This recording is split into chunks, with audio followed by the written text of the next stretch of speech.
most of our thoughts are negative, and most of the thoughts are the same thoughts. We literally have rickets for the mind going on. Okay? We're in a trench of negativity. And so the people we come into contact, if they impact us in any positive way, it's going to be remote. And misery loves what? Company. Absolutely it does. So I'm sure there's somebody in this organization that comes down to your cubicle just to go, I need to depress you today. Right?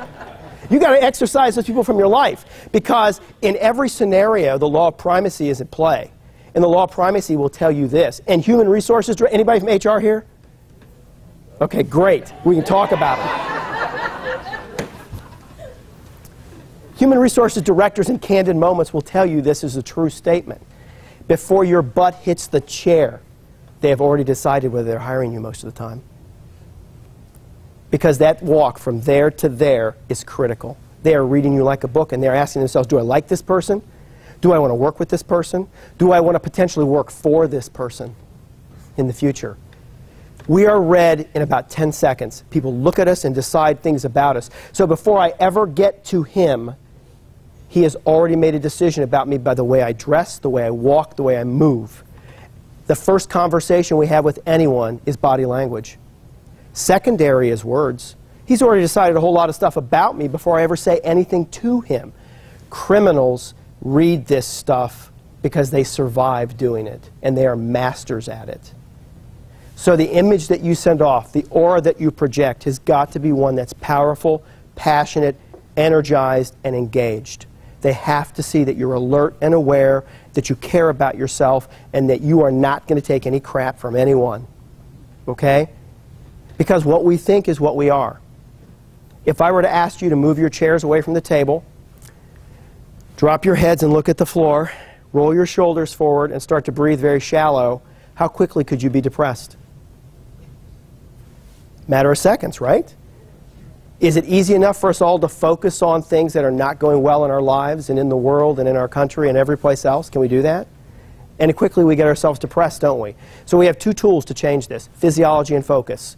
You can literally change the way you move your body, which will change the way you think, or you can change what you focus on, which will change the way your body moves. MIT did research as recently as 2 months ago where they told people, move away from the table, look at the floor, breathe really shallow, move with no energy, and they took saliva swabs of their mouth. What they found was an increase of adrenaline and cortisol in their bloodstream, and a reduction of oxytocin and two other chemicals that were passion power chemicals. Okay? They then said, move away from the table. I want you to take up space. I want you to move with energy. I want you to have passion in your thoughts. They took another saliva swab 45, 60 seconds later, and they found an increase in oxytocin and other chemicals that were non-stress related, and a drop in stress-related chemicals exponentially in less than 60 seconds. What you think you are and how you behave you are. So you have two tools to change the way you feel and behave. One is the way you move your body. What I'm going to ask you to do is stand as tall as you can. Now at 5'8", I can't stand very tall, but I'm doing the best I can. So I stretch myself out. I drop my shoulders away from my ears. I don't want you to do this. You know, somebody will say, pull your shoulders back. Well, the only guy that stands like that's got an S on his chest, right? And that ain't me. All I want you to is pull them away from your shoulders. If you're standing around like this, that sends the wrong message. Pull your shoulders down, stand as tall as you can, breathe with passion, move with energy, act like you like being alive. If you wake up in the morning and look in the mirror and go, mirror, mirror on the wall, do I have a chance at all? And you look like you've been weaned on a pickle, okay, or the picture on your driver's license, you got problems, right? You got to have passion in the way you move. You've got to be able to make eye contact with other people. You got to move with energy. You got to have purpose. Bad guys read this as if you're walking from one place to another and they see you moving with purpose and that you've got some eye contact that you can make with them. And I'm not asking you to give them a Terminator stare. You know, me and you in the parking lot, right? Right now. That's all I want you to do is look at them, because they think they're invisible. If you don't see them, they think you're invisible. The other thing is this. This is what most people do. And they go, the creepy guy's over there. Here's what they do. He's not there, he's not there, he's not there, he's not there, right? Now, what kind of a symbol does that send to him? Oh, God. This is a perfect victim. They are terrified of me. I have beat them already. All I got to do is walk up and get them. So you at least need to have the confidence to look over and say, I see you. Even have a brief conversation. Hey, how you doing? Right? As you move on. You look at them, you move with energy and passion, you stand as tall as you can, and you act like you have one place to get to, and by God, if you get in my way, there's going to be a problem. That's what you want to send off to other people. They read this. A study was done back in 1992, and it was as definitive as you can probably get. They took 24 violent offenders from 4 or 5 different prisons. It was a double-blind study. They did not know what they were participating in, and none of them were told the others were participating. They showed them a video that they had taken of a street scene in a major metropolitan city. And they said, on this video, who would you pick as a victim? All 24 offenders picks the same 6 people out of potentially hundreds. It doesn't get much more definitive than that. And when they said, well, why did you pick those people? Now, of course, they weren't as articulate as we'd like them to be. But ultimately, it came down to they were reading their body language. He looks like a good victim. And this is the first hurdle you go over. They see you out there, and they look at you and go, I think that's good victim material. And then as they allow you to get closer, you go through a second set of gates, which I'm going to share with you in just a moment. So the power of presence is critical. Send the right message. If you do, it gets read very quickly, decisions get made quickly, and if I'm a bad guy, they're not stupid, okay? They're just like everybody else. They're going to take the path of least resistance. If I see you coming down the street and I go, oh, that looks like a problem, what do I got to do? Wait 2 or 3 minutes and somebody else is going to come down the street that may not be a problem, somebody that I read is a good victim. So this is critical. It's critical not only here, but in every area of your life, quite frankly, because we read each other very quickly and we make decisions. And here's what's cool about the law of primacy. I have a short period of time to make an impression on you, but that impression is critical because if I have re-contact with you anytime in the future, that first impression is almost a permanent impression. And here's what's so important about it.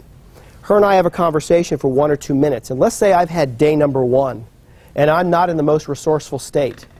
And this contact doesn't go so well because I'm letting it affect how I behave. And as I walk off, she pulls a filter out of her brain and says, what a jerk, right? The next time I see her and she sees me coming down the hallway, what filter is she going to pull out of her brain? Oh, here comes the jerk, right? Because that brief sample she got of me is 100% about what she knows about me, and she thinks it's an accurate sample. I may be a great guy, but in that one moment in time, I allowed the events of the day or the people I came into contact with to affect how I behave. You have the power to choose. It's not what happens to you in life that matters. It's what you do with it. And you have the power to reframe any picture, anytime. One of the guys I speak with on stage all the time tells a story about when he was in an airport restaurant, and there were some kids in there, and they were running around, they were behaving terribly. And he finally had had enough, and he walks up to the father, and he says, man, can you get your kids under control? And the father looks up and says, I'm sorry. Their mother has just died, and I'm trying to tell them how. I don't know what to tell them. Now, does that reframe the picture? You have the power to reframe any picture at any time to make it more powerful for you. Now, you feel that small when you say something like that to somebody, don't you? You have the power to go, maybe something's going on here, and I need to look at it in a more positive way. You have that power to choose how you feel about any day or any event. That makes you more powerful, which will send the signal that you want to send to other people. Bad guys read this very critically.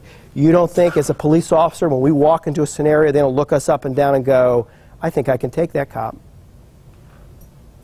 We have to send a message that we are competent, we are confident, and we are in control. If we don't do that in a few moments, we lose control. And our job is to get control. So everything about our uniform, the way we appear, the way we stand, has to send that message. Same for you guys. Even more critical. Because if I get into a situation, I got tools and I got backup. You don't. Okay? So it's even more important for you. The next thing I want to talk about is managing fear. I don't care how well you've done this, how long you've been involved in it. I've been a policeman for 26 years. All right? There are still times when I grab a hold of people and go, oh God, that's all muscle. Okay? Going, I hope you want to come with me voluntarily. It's true. And I don't care how long you've done it, you still get afraid. Fear kicks in. It's just a human nature thing. Now, there are only two things you're born afraid of. You know what those are? Anybody have a guess? Falling, absolutely. Great job. You know what? You're like the first guy to get that, man. All right. Second, loud noises. Those are the only two things you're born afraid of. Everything else you fear, you have learned to fear. If you've learned to fear it, you can unlearn that process. But we are still going to be a little afraid when we know our life is at risk. There are a plethora of great tools to manage fear. I'm going to share 3 or 4 of them with you today. Number 1 is positive self-talk. We talk to ourselves to the tune of around 5,000 thoughts an hour.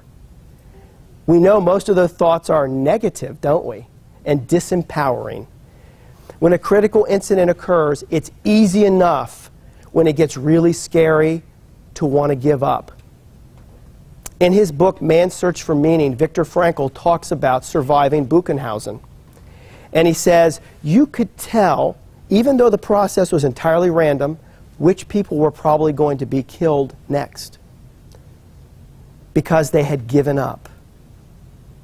You could see in them they no longer wanted to fight the fight.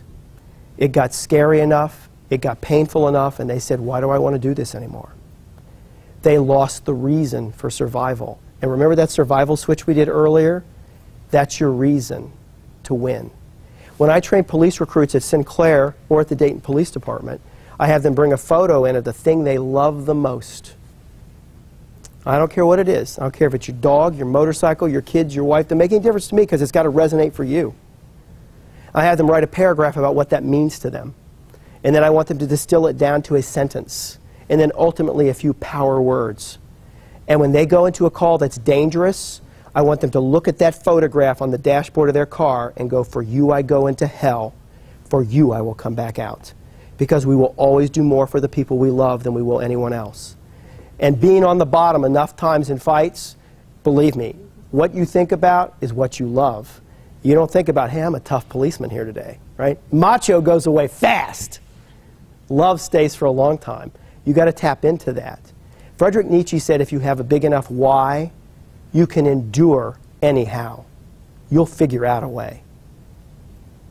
You've got to manage that fear process. Part of that is that survival switch and focusing on why you are here and how to get out of it. You can only have one thought in your brain at a time. I know it appears like we think lots of thoughts at once. We do not. One thing, one time. Because it comes to our brain like a slideshow. If I were to say to you, do not think about a pink elephant, what's the first thing that comes into your mind? Right. That thought occupied time and space in your brain for that segment of time. So if I'm thinking about why I want to win and what I got to do to win, I can push fear out of my brain because I can't think about being afraid and what I got to do at the same time. I can't do that. The brain will not function that way. So what I'm asking you to do is know why you're there and why I got to get out of it. And number 2, what are the steps I need to take to win?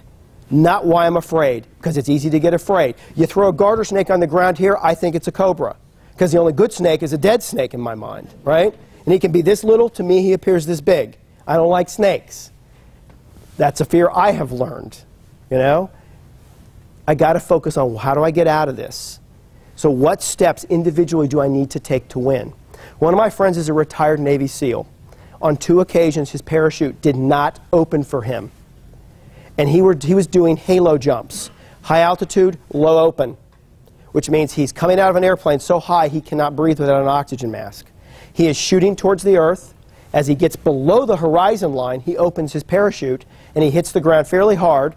That's how we insert operators behind enemy lines without the other side knowing they are there. Okay? Twice his chute did not open. And he said, immediately I got afraid. Oh my God, I'm going to hit the ground at God knows what speed. All my bones are going to be broken. I'm going to die in this place and nobody's even going to know where I'm at. And immediately said, Navy SEALs do not think like that. Now, along with that statement comes a lot of values and beliefs, okay? But he said, I had to focus on the individual tasks I needed to do to survive. He said, I've got a knife on my right ankle. I had to reach down, open it up, pull it out, cut the chute away, and pull the new chute open. And he had to do that 2 times. Now, both times he survived. He hit the ground fairly hard. But he said, had I focused on fear for 1 moment longer, I would not have been able to pull myself through that. So when you get afraid and you know that sensory gating is occurring, and this is what sensory gating is. When fear kicks in, chemicals are let loose from your brain, adrenaline and cortisol, in massive doses. What will happen is your body will start to shut down. Tunnel vision will set in. You'll see only little tiny things, like you're looking through a straw. Your mouth will dry. Blood moves from the small muscles to the large muscles. Okay? Breathing becomes rapid and shallow. The heart rate jumps dramatically. You have got to get that under control, or you're going to go into a condition called hypervigilance, which means you will freeze up and do nothing. So the second you start to sense this happening, you go, okay, what do I got to do to get out of this? Not thinking about being afraid, thinking about the steps I need to survive. An active shooter, what do I got to do? I got to get out of here, right? If I can't get out, I got to hide. We're going to talk about that later, but I think about no matter what it is, whatever the scenario is, what do I do to survive? Not, oh my God, I'm afraid, because that'll cripple you. Number one skill. Number two, we talk to ourselves to the tune of 5,000 thoughts an hour, most of them negative. The second you realize you're in a critical incident, you need to go, okay, I know what to do, I know how to do it, and I will win. I will survive. I will overcome. When we talk to ourselves positively, it has to be stated in short bursts. It has to be stated in the positive. You cannot say, I will not lose. What am I referencing when I say those words? Failure, loss. I cannot say I'm not going to lose. I've got to say, I will win. I am a winner. I know what to do, and I am prepared to do it. That's what you have to tell yourself. Then the brain starts working for you.